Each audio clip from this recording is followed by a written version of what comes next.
فاسألوا أهل الذكر إن كنتم لا تعلمون.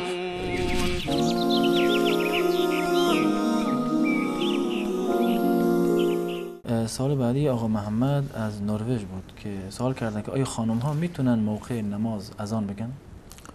این مسئله رو من قبلا عرض کردم که برای خانم ها در شهری که اذان گفته میشه لازم نیست که اذان بگند و گفتن اذان در واقع فقط در یک جا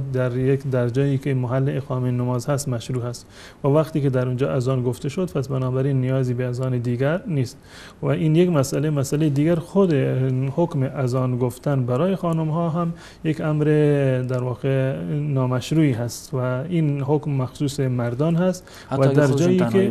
در جایی که در واقع اعلام برای نماز هست، یعنی خود این اذان در واقع به صدایی گفته میشه، به اذانی گفته میشه که با صدای بلند در ملأ عام گفته میشه تا تمام مردم این در واقع اذان رو بشنوند و سابقه نداشته که در تاریخ اسلام یک زنی بیاد به جای مردان در واقع اذان بگه. اما در جایی که خود زنها هستند به صورت انفرادی میتونند که مثلا اذان گفته شده، اقامه که همون اذان هست میتونه زن اقامه بگه در جایی که خود زنها هستند و نماز با جماعت زنها میخونه در اونجا جایز است. اما در جایی که جماعت مردانه هست در مسجد هست نه اذان زن و نه اقامش و نه